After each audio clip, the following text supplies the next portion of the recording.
Yeah, uh, we have a $7 discount on inflation adjusted Atari price.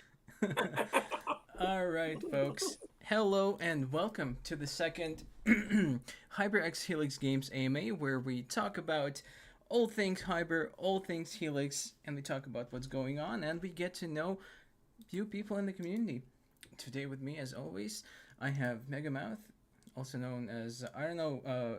Would you like me to use your first name? Is that cool? You can call me Sean. Yep. Sean and BizDev We're, Dad, also known as Patrick. Gentlemen, how are you doing? doing good, doing good. Hanging in there. We were just at a conference trade show, three conference show things all at once. So yeah, still recovering a little bit.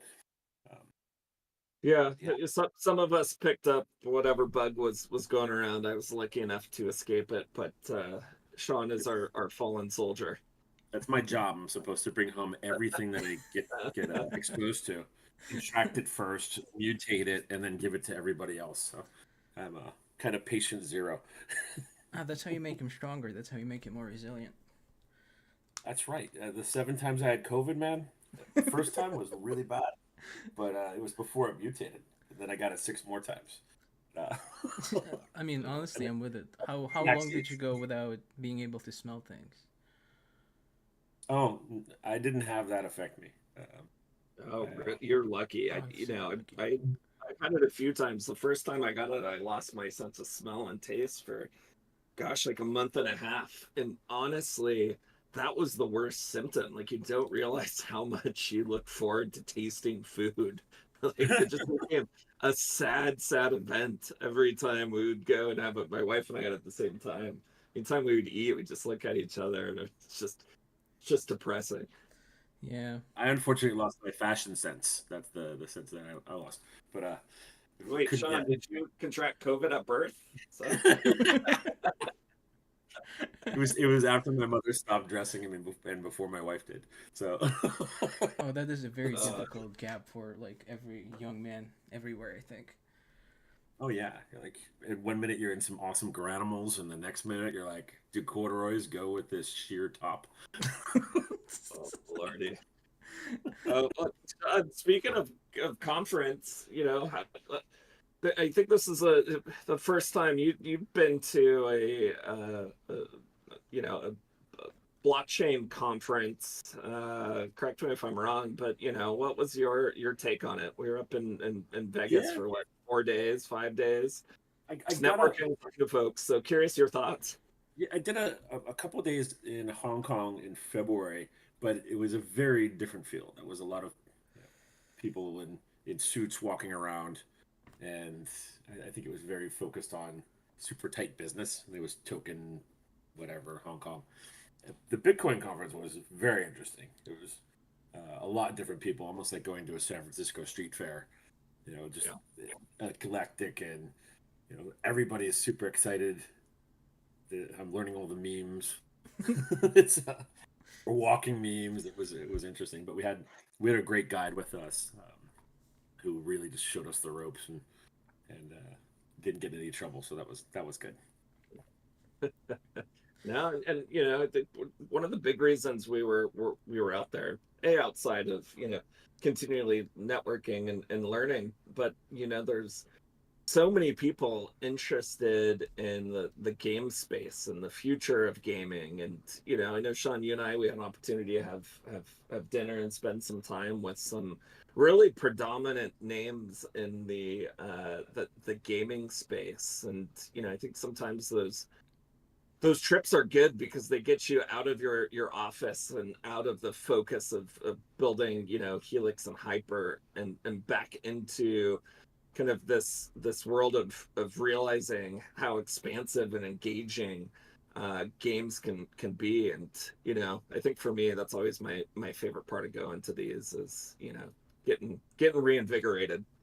It was also great to meet people who have been dealing with the game stuff for the first parts of blockchain and Web3, where realistically it was a great technology and people were building games that weren't very good on top of it. And now you have a lot of people who make great games that are looking at how they can make things even better with that blockchain technology behind it. So Yeah. for the ownership and for the ability to actually go and get a sword off of a dragon and then sell it to somebody else who doesn't want to go fight that dragon because they got better things to do with their time.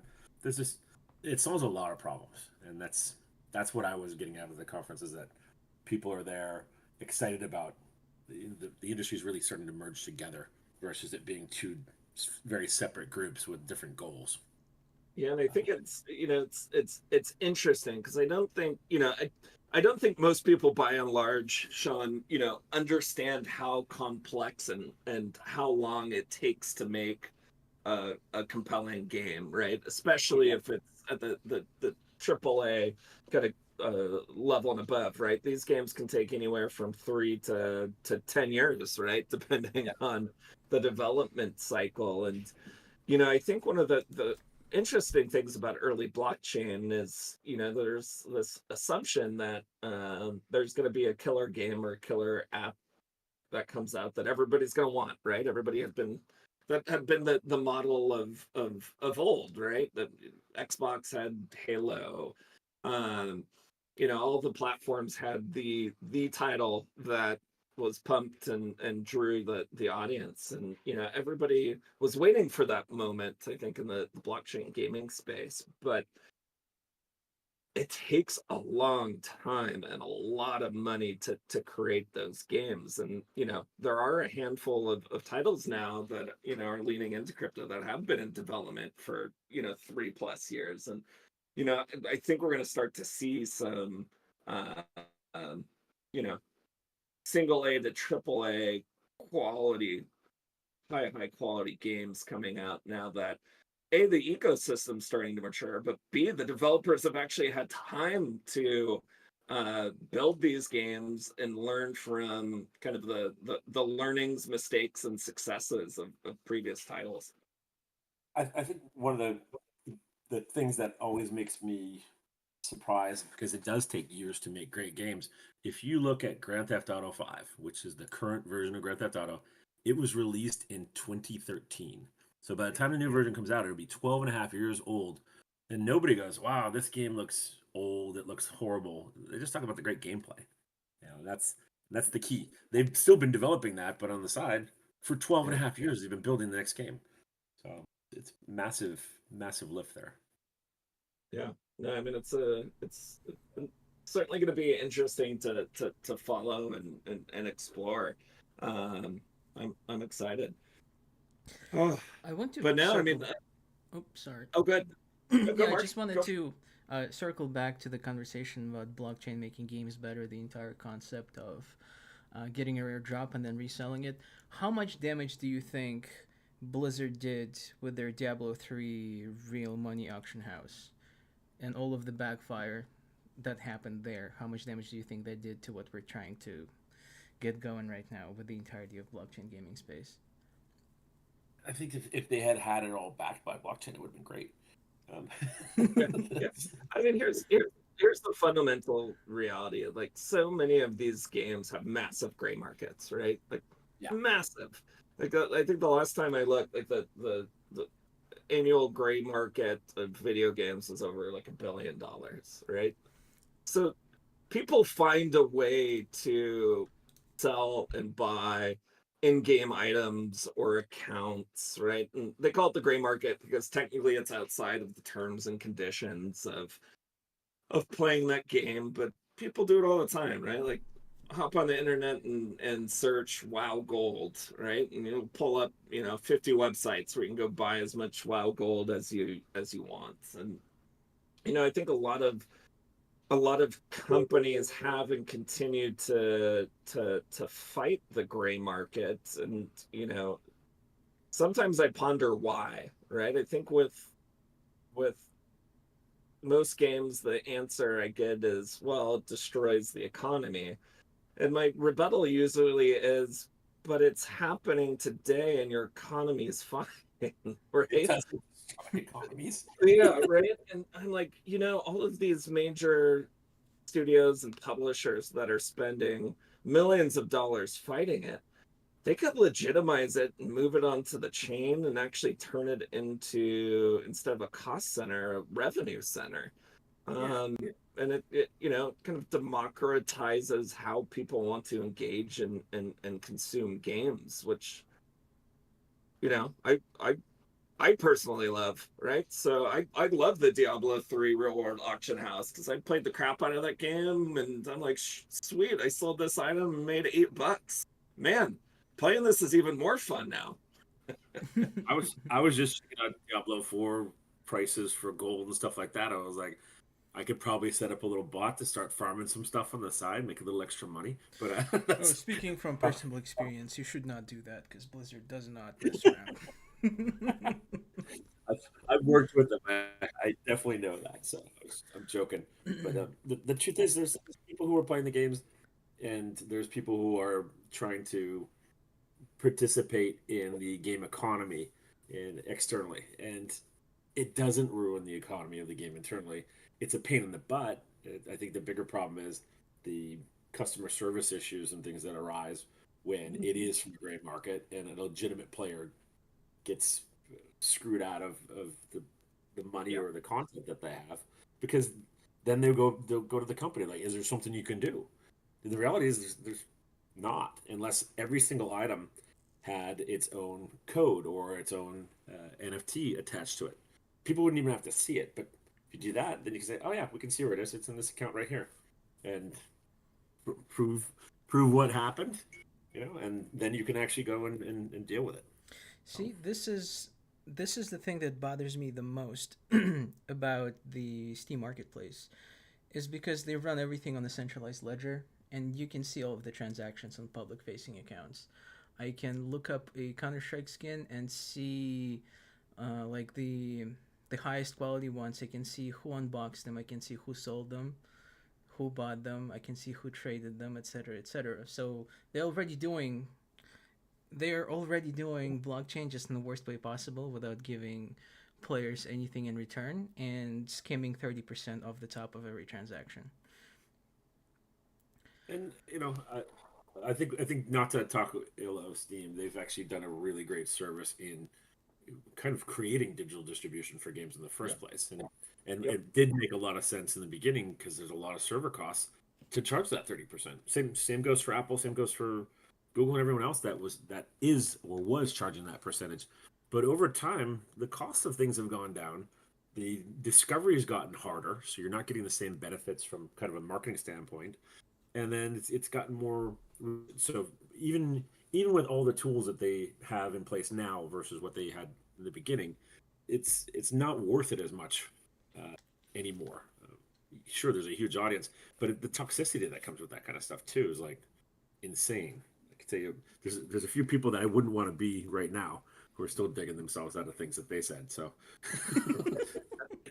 Yeah, it's kind of funny. I've used the analogy before, Sean. Like, having been part of a number of blockchain gaming communities, there's always a certain level of toxicity that you find. But what I found was that the community was far more welcoming and supporting in a lot of blockchain titles I played and willing to spend time to educate. And the analogy that popped into my head is, the rent versus buying your own home, right? When you rent a home, some people treat it like it was their own, but I'd wager most don't, right?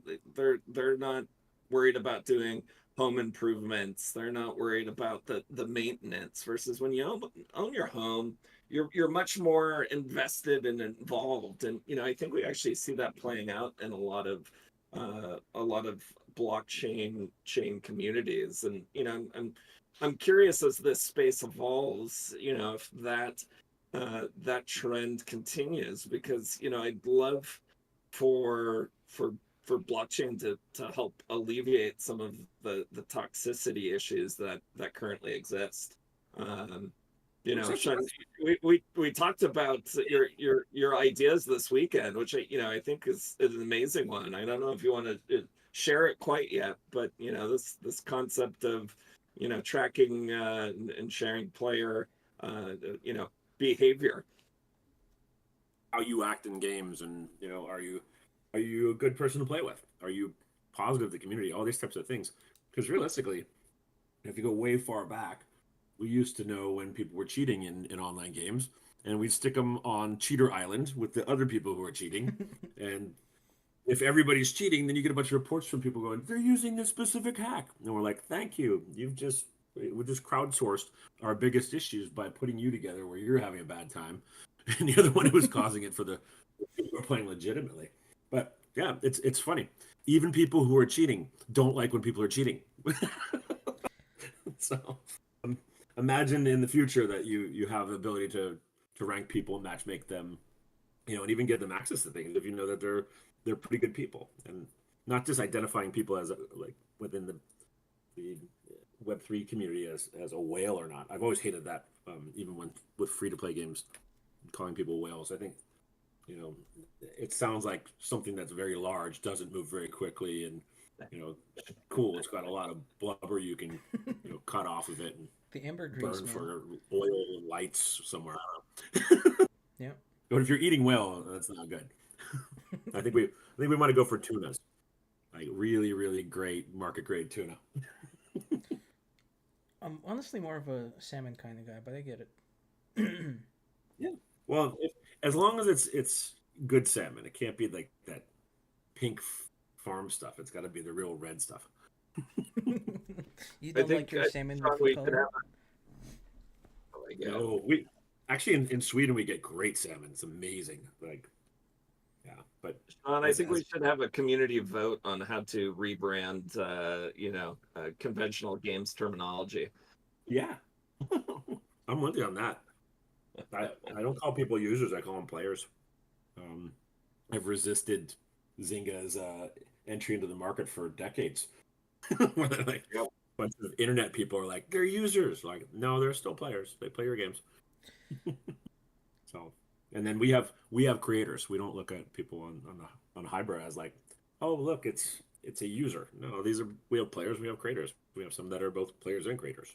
Yeah. So, I even look at players as creators, right? Like I think the whole ecosystem is creators. Most of us play games to create memories or create certain senses of emotion, right? Like and that's I, that's the thing. I mean, somebody could be building a game and they're a creator, but also somebody who could be streaming it or creating experiences for them and the people who are within their group. That's fun stuff. Um, I think that's where a lot of memories come from in online games. Is I did this with these people. The time in EverQuest 2 where we hadn't launched yet, and I spawned a giant dragon inside of a tavern, and everyone's like, "What is that?" And I couldn't get it to despawn, so I had to go dump it in a river, so it was underwater. And I called the head of the dev team, and it was like, I kind of did something. I need you to help me with this. And they're like, Sean, come on. You're not supposed to be spawning dragons into the tavern. So yeah, I got in trouble for that. But you know, those experiences. Everyone who was in that tavern probably remembers that. Like, oh my god, remember that thing popped up in the beta?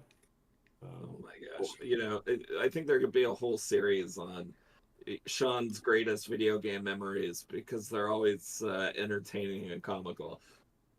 Yeah, I got one more for you, which is awesome. We were working on Planet Side. We had the editor in chief of PC Gamer magazine in for a tour, and we had these different spaceships that were flying around the planet, but you could shoot them from the ground. So we put invincibility on it. Well, I put invincibility on it, and all these people on the ground as we're flying over and look at this stuff. He's taking screenshots. They're all shooting. I mean, literally looked like you were over a country that just wanted to take you out. All these things go up in the air, and everybody just starts complaining to the community manager. This person's using a hack. They're cheating. They're invincible. I get that phone call like, what the hell's going on? I was like, oh, we got the editor in chief of PC Gamer. He was like, you should have made it invisible too. I was like, oh, not invincible and invisible. Okay, I missed that part. But then I had him like, is he flying around like Wonder Woman in the clear jet that she used to fly around? Where it looks so odd. I don't know. A set of boots flying in the air. Boots and Not even bracers. Exactly. So, I know everybody who played that game is like, remember that guy? He was in the invincible vehicle. I'm just bummed I wasn't there for the dragon in the tavern in EverQuest. That was, that was, I migrated from Ultima Online to EverQuest, and both of those experiences are so nostalgic, right? Like I have such great memories of playing those games because it was, it's the first time like Dungeons and Dragons that you go play in your buddy's living room. It felt like, you're living it now and you're playing it with your buddies and other people. And nowadays, everybody kind of takes it for granted, but back then, I mean, it was so revolutionary, right? To have an MMO, you had to go and buy a 56K modem. I remember having to figure out how to install it and buy it so I could play Ultima Online. The phone companies are not happy. They're like, Yeah. we were making so much money back then, and now they're a commodity. But yeah, it's funny getting back to the creator thing. If you remember, World of Warcraft and Leroy Jenkins, they Oh yeah. they didn't create the game, but they created some of the best content in the world with that little clip where they're all trying to get ready to go in and figure out who's going to slay what. And he goes and blows the whole thing up, and they got to wait another like 22 hours for another spawn. Yeah. So, Where's Leroy? Oh, he's getting chicken. yeah, you see he's yelling Leroy. That clip was probably worth a few dozen million dollars worth of marketing for World of Warcraft on the spot Yeah. right there. If there were streamers back then doing the things that they do on TikTok and Instagram and influencing, he would have had a massive audience just off of that. Then of course he's got to repeat that by doing other stupid stuff that upsets everybody on a consistent basis. But I think that's what you see in a lot of the influencer communities of people like when they find something, they find their shtick, they're like, okay, now I got to go 2x, then 5x. So hopefully everybody stays safe and doesn't get too many x'd. Yeah, it's always funny. My kids are big into Mr. Beast, right? It's always it seems like everything keeps getting bigger and bigger, and you're like, at what point can this not get any bigger?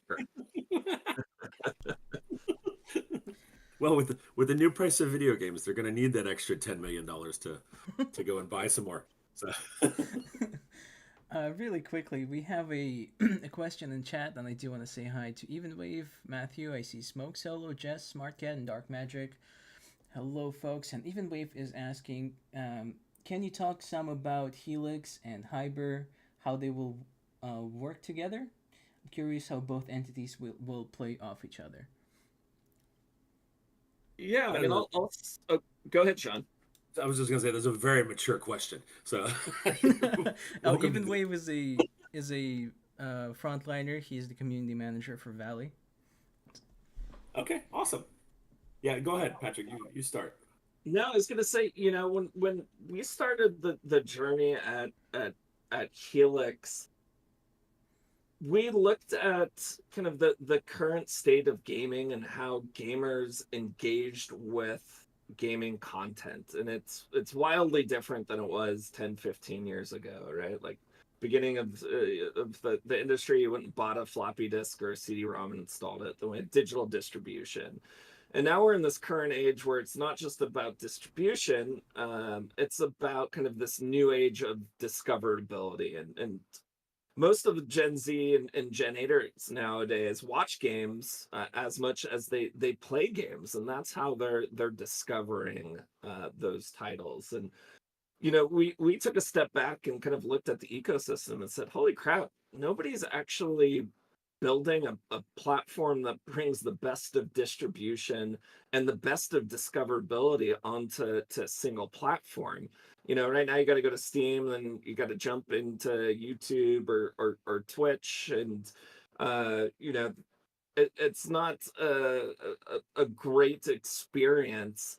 And you can do a whole lot more when you unify those two components into one platform, not only from a player engagement perspective, but then also from a content creation perspective and a community engagement and community building perspective. And so that is where Helix started. And, over the course of the last couple of years, as we've been building this, Sean and I had worked together in a previous life. And gosh, what was it, Sean? Probably 6 months, maybe 9 months ago, we were at the same conference, and he was catching me up on what they were, what the Hiber team was doing, and I shared what I was doing. We both looked at each other. We're like, We're "Holy trying to crap!"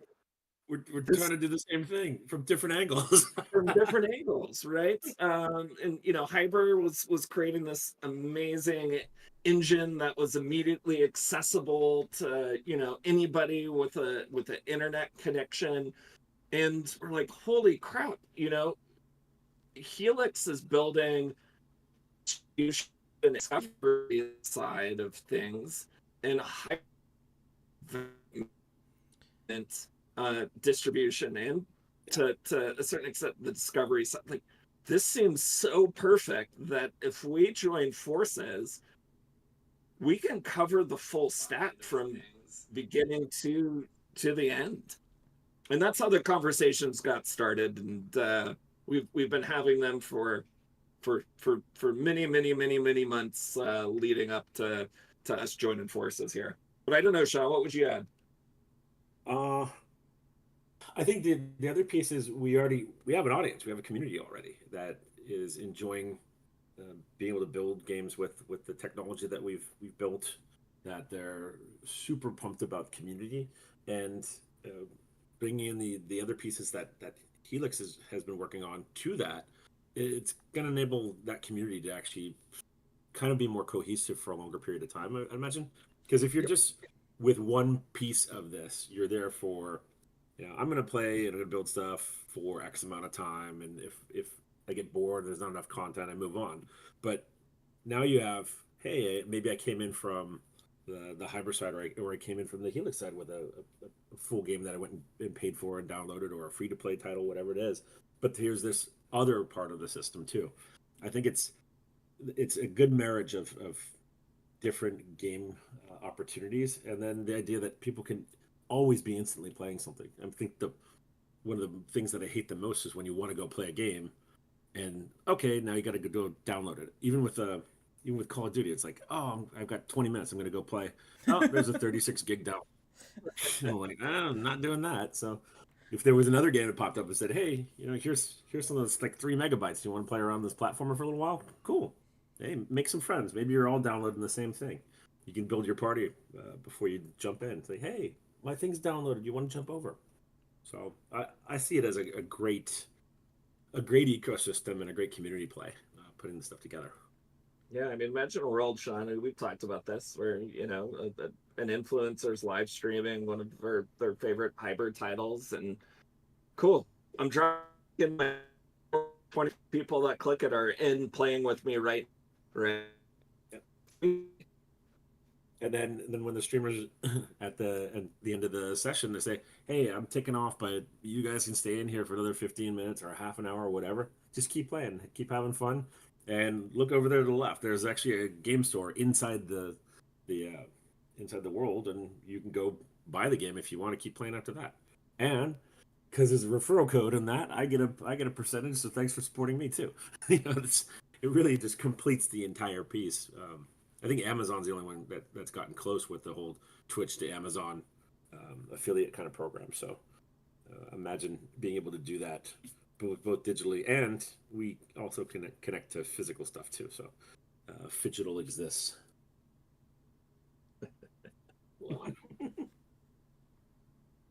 Mark, what I think we got time for one more question before Sean and I have to jump. Yeah, If there is any the more Oilers from the game's in 32 minutes. I got to make sure that I have good couch space. Yeah, absolutely. Folks here with us on the stage, if you do have any questions, feel free to ask them at any point. If we don't get to them today, we'll get to them next week because we are planning on running these every week, every Wednesday at alternating times. going once, going twice. All right, sold. Awesome. Cool. Thanks everybody for showing up. We appreciate it. We're having a Yeah, good time. thanks everybody. And even I appreciate the question. Looking forward to more from everybody. Awesome. Absolutely. Thanks a lot, everyone. Have a great weekend. Have a good one, guys, and keep an eye on the announcements because we will be sending one out for the next stage. But yeah, thanks so much for tuning in, and we'll be seeing you around. Take care.